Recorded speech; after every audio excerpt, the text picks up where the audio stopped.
But I do believe the geopolitical chessboard has been shaken. The 2020s will be an era of transition. And during a decade of transition, I mean, we're 3 years in, and we've been hit with a haymaker every year thus far. Every single year, something massive, and we're just getting started. I don't think the decade's nearly done with us yet. This is Kaiser Johnson, and these are the Miles Franklin Weekly Specials for December 18th through December 25th, 2023, while supplies last. First, we feature 1 10th-ounce gold maples at just $30 over melt with a minimum order of 5. Next, we have silver eagles at $4.99 over spot, making this a great time to swap silver bars into silver eagles at the lowest premium in years. Finally, constitutional 90% silver is just $3 over spot per ounce. To order our specials or any of the many other options we have available, call us at 1-888-81-LIBERTY. That's 1-888-815-4237. We're available after hours and on weekends, and we look forward to speaking with you. Welcome back to Liberty and Finance. We're always grateful when we can get on this hard to get on the calendar of this guest's calendar. Jay Martin is the host of The Jay Martin Show. He's also the founder of the Vancouver Investment Conference. He joins us this Thursday, December 14, 2023. Jay, thanks for coming back on Liberty and Finance. Donegan, it's my pleasure. It's great to see you. I'm grateful that we were able to pull this together, especially it's a fortuitous time at the end of such a interesting year and looking forward to such an interesting year. 2023 has brought a lot of surprises to a lot of people, both economically, financially, from an investment standpoint, precious metals actions, etc. And there's a lot of anticipation, some of it cautious, some of it fairly hopeful, looking forward to 2024. But some of the reasons people are both have mixed feelings looking forward to 2024 is the concern that if metals and mining do well, it may be because the rest of the world is is struggling and having lots of troubles, either economically, financially, etc., politically. There's so much ground to cover. We won't be able to touch all of those areas, but you are especially close to with fingers on the pulse of a lot of executives from companies that are involved in the mining sector, exploration sector, etc., precious metals companies. You at the conference, as the organizer of that, you get to talk to a lot of people who are on both sides of that, including large scale and individual investors, etc.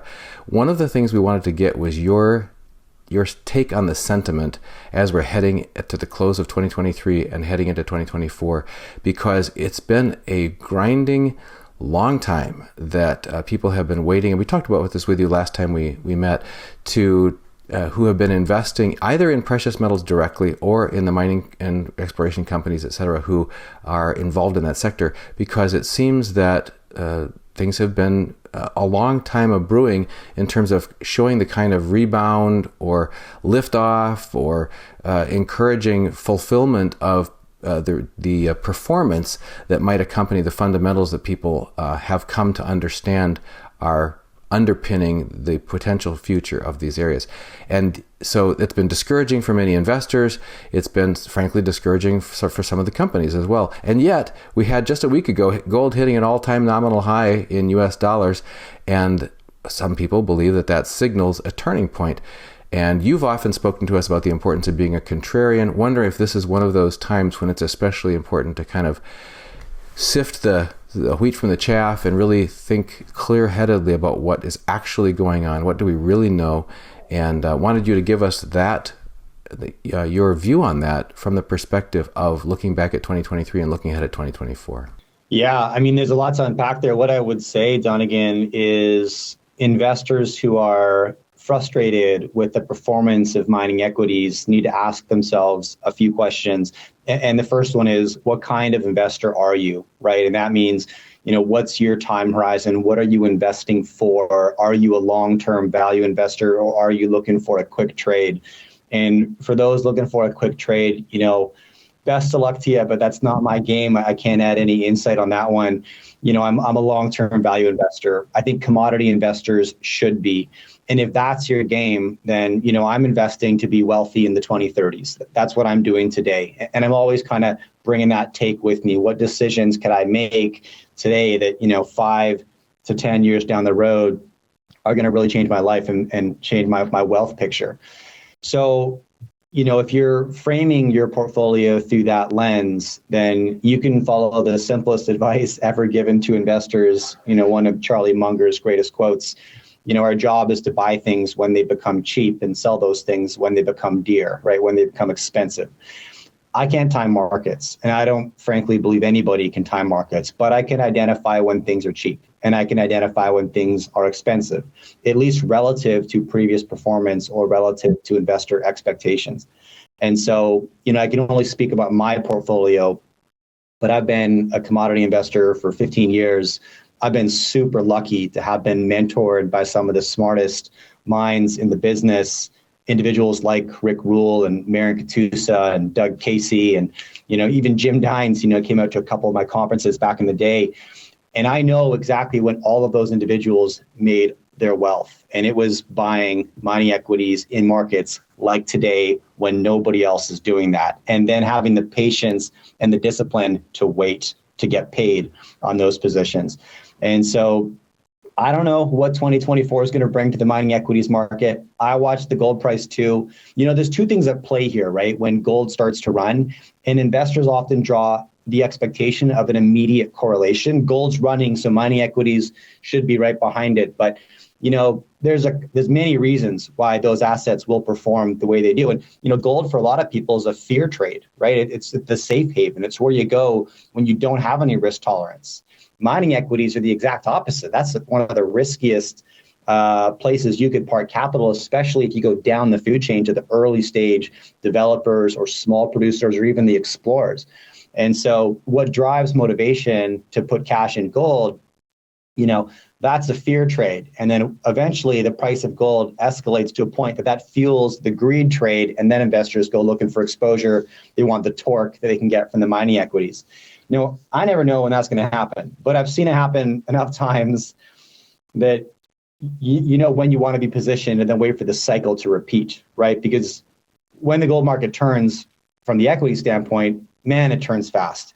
And you see investors just piling in, and Twitter sentiment goes through the roof, and everybody's chasing share prices and trying to get in on the next big thing and all of this. And as those investors are piling in and buying positions, who's selling to them? It's the Rick Rules, it's the Marion Katusas, it's the Doug Caseys, it's the Jay Martins, if I played my cards right, And that's by building my position today and then waiting. And that's the long-term value investor mindset. Like, I love this market right now. I get that a lot of investors are frustrated. I totally understand. If you've been sitting on a position, especially if you got in on that hype in 2020 or early 2021, and you're like, this gold market's going to keep running, and it didn't, and it corrected aggressively, and you're down 80%, I can totally empathize. But that's in the past. Today, these valuations are cheap, right? And I love this market because I can walk into mid-tier gold producers with great balance sheets, fantastic management. And when I say fantastic management, I mean in their back pocket, they've got a couple successful exits, not one, maybe two or three, and you can buy these companies for pennies on the dollar right now because a lot of the shareholders are individuals who bought in 2020, 2021. And they didn't want to sell in 2022 when they were down 50% because they thought, I'll wait for the market to come back. And now it's 2023 and they're maybe down 70%, 80%, and they're being squeezed elsewhere in their life, right? Credit card delinquency rates are skyrocketing. Auto loan delinquencies are climbing. Mortgage delinquencies are climbing. Like, consumers are a bit squeezed. And so today they'll take liquidity at any price and they'll sell that position at 80% down on what they paid because they need whatever's left in that account. But that's your and my opportunity, right? That's being brave when others are fearful. That's what the game is. That's how you win the game. Easier said than done, because running, being a contrarian investor is like, it's like walking down a dark alley when everyone's telling you, don't go down there. Like, why would you go down there? It's full of trouble and danger and you never know what's going to happen. And that is the emotional journey for sure. But that is how significant wealth is created. And so if I'm investing for 5 years down the road, like, I need to be brave when everyone's fearful, or at least when everyone's apathetic and doesn't care about that market right now. Then I can walk in, build, and then wait. And so there's a couple thoughts on it. You reminded me of a quote of Rick Rule. I think it was early on when he was talking about the uranium market, but he's used this quote in other markets as well. He says, you have to be willing to be wrong for quite a while before you can be proven right. Until the herd will finally prove you right. By the time they do, just about the time you're starting to feel confident or even cocky that you did the right thing, that's a signal to you that you should be averaging out. And the other thing that you reminded me of, and you touched on it just briefly, a lot of our viewers are either late career stage or retirement age, and they are subject to a lot of those inflationary pressures that are really pinching a lot of people, and they may have unexpected expenses arisen, whether it's medical expenses or other things. Their children that got laid off now are having to move home, or they're having to consolidate households or whatever. There's a lot of people who are finding themselves struggling financially. And you mentioned a debt burden, credit card debts, their student loan debt, etc. This is really, really affecting a lot of households. And it's one of the reasons some people are even, we typically, for example, as bullion dealers, sell at least 95% of our transactions are sales, and only a small percentage are buying back from the public. And yet it seems to have been increasing, perhaps even doubled the percentage of sales that are buybacks, where people are actually, who have been longtime stackers, even now have to create some liquidity to meet various types of payments. So can you address that issue of the economic realities hitting hard and people that make it especially challenging them to hang on forever, it feels like to them, to keep hanging on to positions where they felt like they had positioned themselves correctly for the long term, but find that some of these economic realities that are evolving around us are really hitting people very hard? Yeah, I want to spend a minute on that, because those individuals who are having to sell their physical gold to meet whatever obligation is in front of them probably feel pretty depressed about that transaction. But they should be patting themselves in the back, Dunnigan, because they did the right thing. Because they bought physical, because they built that option on liquidity. When the crisis hit, they had the reserves to deal with it. And frankly, most people don't. And they didn't take those steps when they had the ability to, so they don't have that option on liquidity that your clients have. And I get that's depressing to have to pull on your reserves like that, or drain, an asset that you maybe intended to hold forever. And that's one way to feel about it. But the second, maybe just take a minute to say, you were very prudent in your financial planning. Extent that when this crisis hit, and it hit everybody, you had an option in your back pocket that most people didn't. So give yourself a bit of credit, first of all, right? And then say, okay, now I want to build that reserve back. And, I've drained my gold positions a couple of times, and usually it's twice. And both times it was, I was faced with my own liquidity crisis. And I went through the emotional journey of this is a buy only asset for me. I intended to gift this to my children. I never wanted to sell, but I found myself in a position where I was super tight on liquidity. I needed some liquidity. And so that's what gold does for you. It's that option on liquidity. There's always a market. You can sell it quickly. And I had to sit back and be like, I'm sad right now because I had to sell some gold that I didn't want to. And I feel like I didn't plan properly because I had to do that. I was caught off guard, had to sell my gold and all this, but it's like, no, I was caught on guard. I had the steps in place. I had that reserve in my safe. I was able to deal with that problem. All right. It's just take a minute there and think, I did the right thing, right? So I could solve the problem when I was faced with it. So, so much of I mentioned that because so much of investing is emotional, right? And we beat ourselves up and we think we made the wrong call, or when something's down and all of this stuff. But, I would just say you should also be congratulating yourself. If you had to sell gold to meet some obligation, that sucks. It may feel like that sucks. But in reality, I would just say you are a very intelligent investor, and you should be proud of what you did because you did the right thing. You were responsible. And when you're hit with a crisis, you were able to deal with it. All right. So now get back to building that reservoir back. Now get back to building that treasury again. Something you just said rang true, and that is that in the preparedness arena where I've been for about a decade, the whole point of preparedness is that you don't know the future, that you can't know all eventualities. So you try to position yourself so that you'd be as resilient as reasonably possible, given a wide variety of the most reasonably realistic things that could happen. You think about the things that seem to be the most likely outcomes, and you try to position yourself so that you'll live to play another day. You'll be able to ride that out. I've had some good close acquaintances who I've worked with for years. One of whom was, for example, living in India. His grandfather passed away, leaving his grandmother with a safe in the living room filled with gold bars, and she was able to keep the family going for 2 generations off of that storehouse of gold bars in the family's safe in the living room, meaning getting the next generation of those kids through university so that they could get professional jobs, so they could start being self-sustaining for the family and then be able to support her, etc. But without that asset, that was their lifeline. That was their Noah's Ark to get them through rough times of this unexpected thing. I mean, we all are going to pass away at some point. We're not all going to be, have our career life go on forever. That's not the way it's meant to be. So, but that's one of those things that you are certain is going to happen. There are other things that are uncertain that may or may not happen, and at least having that asset can allow you to ride that out.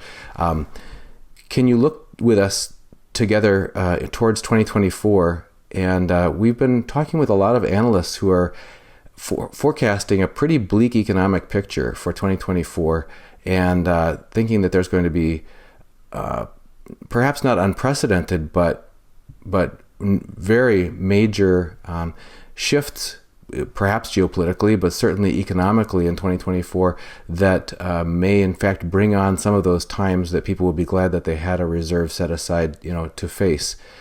Any perspectives from the conversations that you've had with people who are in the business of looking ahead at what they see coming in 2024?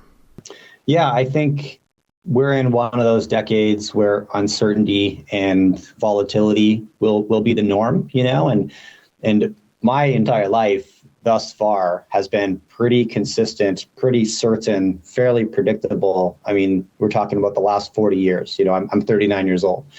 And that's been the era of increased globalization, increased trust at a global scale, more sharing of resources, whatever a country needed. If they had the cash or the credit, they had access to it to build their economies. Not everybody was a winner, but most were, right? This is a time of sort of global prosperity, generally speaking, right? With ups and downs here and there along the way. But I believe that era is over. And whatever happens next, I don't think it's going to be simple, quick, or predictable. But I do believe the geopolitical chessboard has been shaken to an extent that we're not returning to that era. And so the 2020s will be an era of transition. And during a decade of transition, I mean, we're 3 years in, and we've been hit with a haymaker every year thus far, every single year, something massive. And we're just getting started. I don't think the decade's nearly done with us yet. And so, along this path, I don't try to time markets. I don't have the ability to do that, don't have the ability to predict the future. But I do think that all the pieces are kind of up in the air right now. And you're seeing evidence of this in the way that, new resource deals are being brokered and new alliances formed on the back of who's got what, because suddenly who's got what and who you're friends with really, really matters. Countries like Indonesia, for example, every country's got their asset, their ace up their sleeve. For the United States, it's the US dollar, right? Everyone's addicted to the US dollar. That's the ace up their sleeve. They can weaponize that when they need to, impose sanctions, all this. Sometimes they work, sometimes they don't. Russia's ace is energy, right? That's their true reserve currency in Russia. It's oil and gas. You look at a country like Indonesia, they're the world's largest nickel exporter. And they've realized that right now is the time to play that card and weaponize their asset, right? And so they put a hard ban on nickel export. So for context, they still export nickel, but they used to export raw nickel to anybody.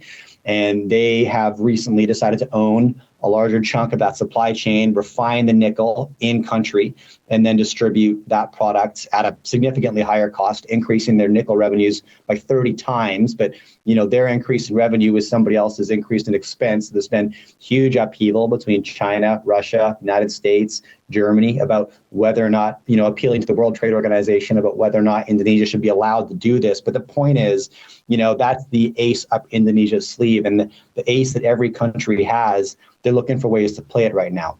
And by the way, Indo's going down the same process with their copper exports and their cobalt exports. And the United States has been right there to broker deals to make sure they have first rights on those minerals. And so we're going to see a lot of very specific resource sharing on the back of this.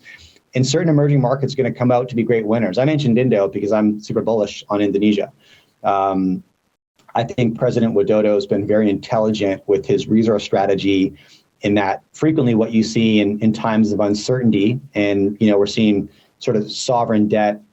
I wouldn't say sovereign debt crises just yet, but we're definitely getting close for a lot of countries.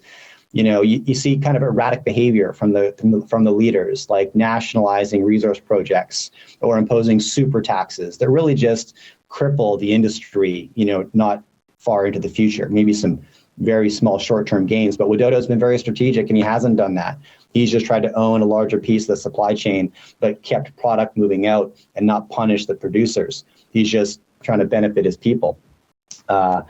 But actions like that have severe consequences. If he's increased his nickel revenue by 30 times, as I said, that's somebody else's expense, and not everyone's going to be willing to pay that. And I was on a podcast recently, and the host asked me, well, do you think it's possible that we see wars fought over nickel this decade? And we hear that, and maybe our standard reaction is no, like we don't go to war over nickel. We go to war over oil, right? That's the common resource war that we see. But you don't have to look super far back in history to see that we fought wars over every resource that's ever been important, from nutmeg to tobacco to rubber. The United States went to war over bananas for about 20 years at the end of the 18th, early 19th century, and tens of thousands of people were killed in Honduras, El Salvador, Cuba, to protect the interest of the United Fruit Company. Like, we'll go to war for whatever it is we need. And the significance of nickel supply is increasing very rapidly, as is copper and cobalt. So, all that to say, like, I think there's a lot on the table, Dunnigan. I think there's too much on the table, too much complexity and too much unknowns for me to really build a concrete thesis about what the market might do, what the price of this commodity might do. And when you don't know what's around the corner, I try to have a very simple portfolio as a consequence. And my barbell approach, which is safe haven assets on one side, is far larger than it usually is. I've got absolutely nothing in the middle, like broad equities market. But then over on the other side, I've just got my asymmetric bets. So things that I feel are super undervalued, and should they become in favor, set up nicely for that 5x to 20x return. But I'm disproportionately weighed right now in that sort of gold, land, and cash bucket. And I actually put Bitcoin in there. I can explain that one. Your audience might find that weird, but I've got a thesis there. Anyways, just because that's where you go when you don't know what's around the corner, right? Back to, the option on liquidity that gold provides. But, it's one, gold, land typically are the assets that retain wealth generation over generation, despite the rise and fall of empires. But I'm not a bear. Like, I'm not a doom and gloom sayer. It might sound like I am. I'm optimistic on human ingenuity and progress long term. But our trajectory has always been up and to the right, humanity, right? But interspersed in that long trend of improvements, there's little slices of time that are really dangerous and volatile. It's usually about 15 to 20% of our total time spent on this earth. And we might be in one of those decades right now. And so, as our buddy Luke Groman says, there's very few times in history when you need to own gold. But during those times, it's about the only thing you want to own. And I'm not saying we're in one of those times, but just in case we are, I want to be ready for it. Along the way, you mentioned the importance of having real things has become front and center for so many countries' minds, and they're looking at what do they have that's real in terms of whether it's precious metals, whether it's rare earth elements, whether it's foodstuffs. Food is one of the things that's been quite newsworthy recently. There's been pressure because of whether it's climate concerns pressuring, farmers in the Netherlands, etc., whether it's restrictions on things that can be grown, plans being laid from central planners that would affect maybe what our food sources will even be in the future. As you're talking about fear trades or things that you want to make sure that you don't not have if you need them, any emerging thoughts on people either providing their own food, having close connection to food producers, owning land that's productive agricultural land, relocating to areas where they won't be far from their food source in a decade of such volatility? So yes, and I do not have the competency to, raise cattle, grow a garden large enough scale to feed my family of 5, and know how to rewire the electrical in my house and fix my car and all that stuff. So I'm not homesteader material, but what I can do is take the middle step, right? And that's what I've done with my family. We left the city. We were in a city of a few million people. Now we live in a town of 20,000. Now, the benefit to that is that, yes, we buy a quarter cow once or twice a year from a rancher who's, within 10 miles of our house. Chickens and eggs from the same, selection of 4 or 5 farmers up there. I know our tradesmen that we work with regularly. And, that's community. It's like the basics of community. And I didn't do that necessarily because I'm super worried about the future of sort of global affairs and how scarce are the supply of key materials going to be. Maybe it's partly in there. I want to be closer to the source of the things I need. But how frequently do you meet somebody who left the metropolis and moved to a smaller community and regrets that decision? Like, it also provides you just a happier existence, nicer peace of mind. When we were in the city, if my wife and we had 2 kids at that point, were running around with like a baseline anxiety level of like 7, just generally speaking. Now that we live in a small town surrounded by glacial peaks and rivers, our baseline anxiety is probably a 3, and that's just a consequence of like more space, less people. We know those people better. Our neighbors aren't strangers. They know my name at the shops I go to.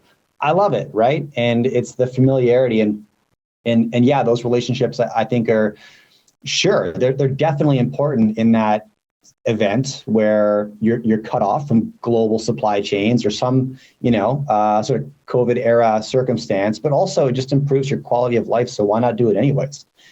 It's kind of how I feel about it. And like I said, I can't be the homesteader, but I can move closer to all those services and build personal relationships there. So if something happens and I need help in a fix, I can text my plumber, and say, hey, come help me out. But we used to live in Northwest Ohio, and our favorite place to go for a getaway was Central Ohio, where there's a large Amish and Mennonite community. It goes on for more than a county, and I can relate to a lot of the lower stress and more relaxed pace. But there's just this sense of community also, and a sense that people there are following the natural cycles of nature, the natural cycles of raising food and making the things that their family needs, raising their children, teaching their children, that kind of thing. My wife and I homeschooled our kids, and that was a very rich part of our life experience. It was something that brought a great breadth and depth of together time to our family that otherwise we were scratching and scrabbling to try to figure out how we were going to get time together, how we're going to get our kids' attention or get them unplugged from whatever. So that way it gives a lot more influence. Any thoughts that you have looking forward on the trajectory of, I guess these are cultural topics we're talking about as well. As we invest in investments, we also invest in relationships, and you mentioned that in your community. Anything else that you think would be wise for people to consider investing in terms of developing sustainable communities that are going to bring us forward through these rough times? I mean, facing rough times, you kind of check around and think, how well prepared are we from all these different aspects? And if there's more than just the material and the financial aspects. Any other thoughts that you have for people that are considering the volatile times that you're seeing likely to be happening for this remainder of this decade, and what has been time proven and would be prudent for us to be thinking about now? Well, it's funny as we walk through like all of the global data points that may cause us some concern, about what boogeyman might be around the next corner. The most important one probably is how we are with each other, right? How cooperative are we? How able are we to conduct just basic civil discourse? And, I'm not the only one concerned about our inability or our decreasing ability to handle that these days. It seems like any issue has become massively divisive recently over the last couple of years.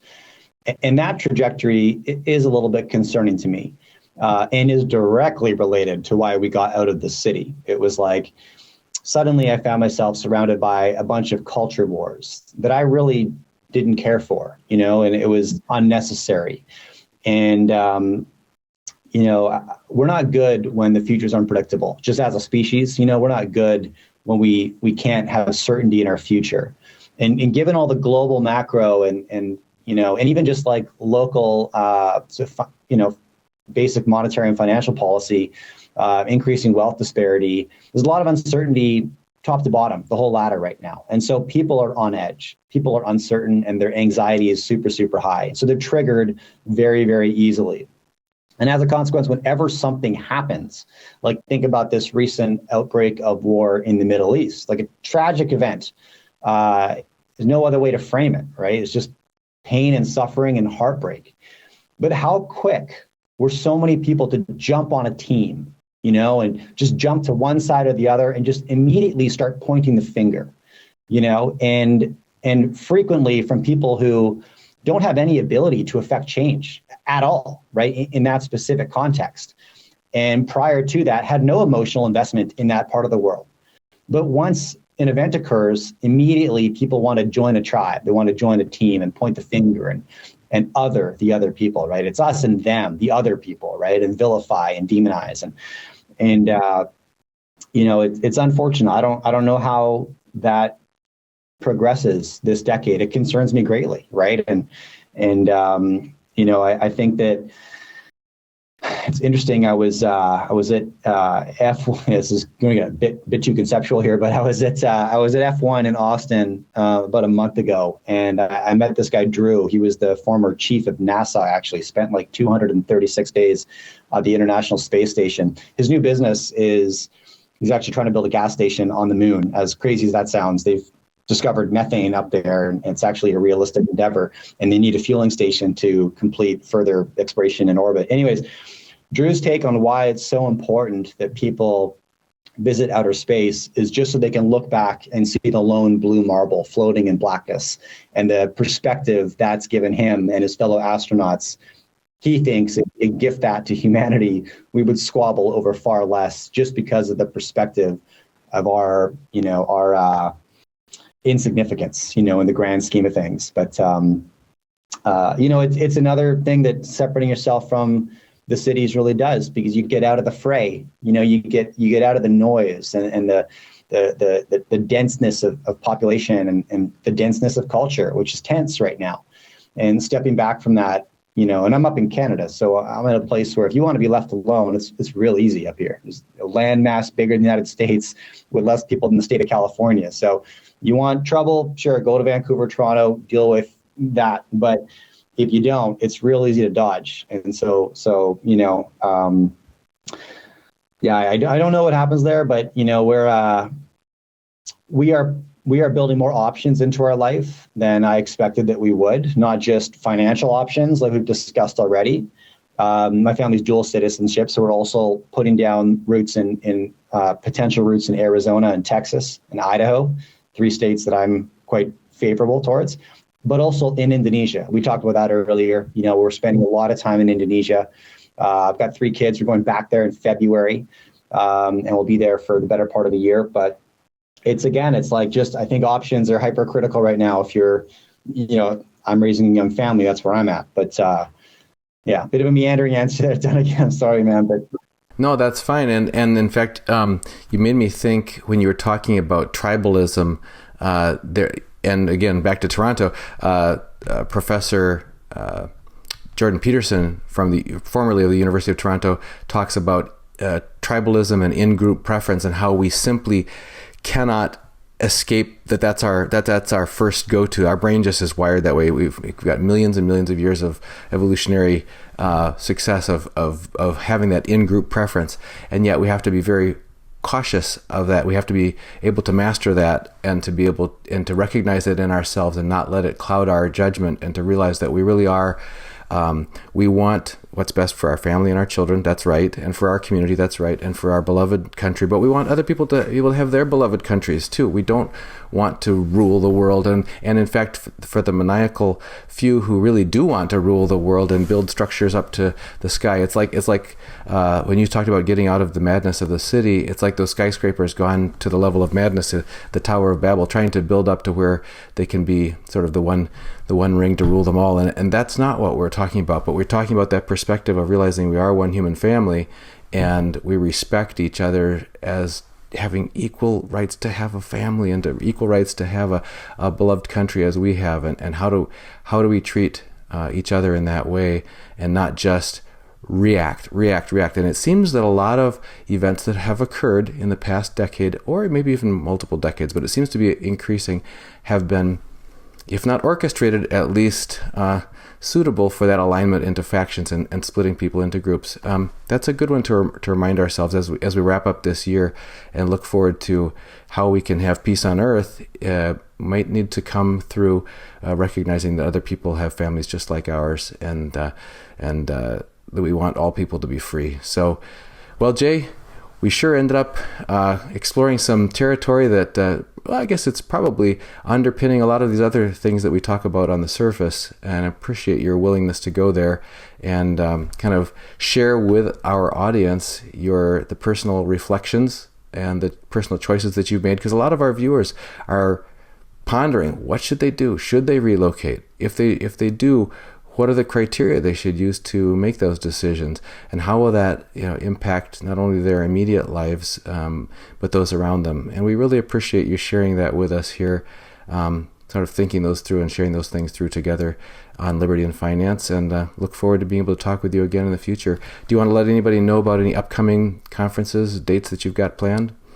Yeah, I'd love to. Thanks, Don, again. And yeah, I appreciate that wrap up. And, often I hear the topic of tribalism discussed in a negative lights and connotation. And I get it, because it seems divisive, like we're separating ourselves from each other. But the flip side of that is that we're moving towards folks with similar values to those that we have. And I think that's great, actually. And, if what you want, what I want is to be in a community, it's, family dynamics close to mine, relationships to God, like relationships with neighbors, like that is the community. That is the thing, and you nailed it, right? You're like, I want to have my community and I want to let you have yours. And that's the best case scenario, right? Where you can build and surround yourself with people that want to move in the direction you want to move. And you're not in conflict with those living in such close proximity who maybe just hold very different values from yourself. It's a good thing. Okay, so thank you. Yes, I have a conference in Vancouver, British Columbia in January 21st and 22nd. It's called the Vancouver Resource Investment Conference. It's 2 days of commodity investment content. We've got 6 stages. I think about 70 keynote speakers taking the stage over the course of 2 days. 300 junior mining companies and around 6,000 investors show up. All that information is at cambridgehouse.com. And if you don't want to come to a live event, but you're interested in building a portfolio in the commodity business, I teach a 10-chapter course. It's called The Commodity University, and you can find it at thecommodityuniversity.com. We start with the basic fundamentals. Like the first question in chapter 1 literally is, what is a commodity? And then by chapter 10, we're talking about risk management and capital allocation. Along the way through the 10 chapters, I'm joined by a ton of friends, like Rick Rule being one of several, who join me to share their perspective on how they allocate capital and action this advice. So thecommodityuniversity.com, super fun project. And once again, thanks, Don. Again, it's always great chatting with you. Always. Thank you, Jay. We look forward to hearing you back again here on Liberty and Finance. Miles Franklin Precious Metals is one of America's oldest and most trusted bullion dealers. Miles Franklin is A+ rated and accredited by the Better Business Bureau, licensed and bonded, and has 0 complaints ever registered. Here at Liberty and Finance, we are licensed brokers with Miles Franklin. To order, simply call us, discuss your needs, and we can let you know our live inventory, prices, and availability. and lock in your order over the phone. Once your order is locked, the price is held for you regardless of market fluctuations, and the metals are reserved for you awaiting your settled payment. Within 1 business day of ordering, you will receive an email invoice detailing the order and payment instructions. Miles Franklin accepts payments by bank wire, ACH or electronic check, money order, check mailed priority mail, and cryptocurrency. The fastest forms of payment are bank wire and cryptocurrency. Upon settled payment, metals will ship out within 3 to 5 business days.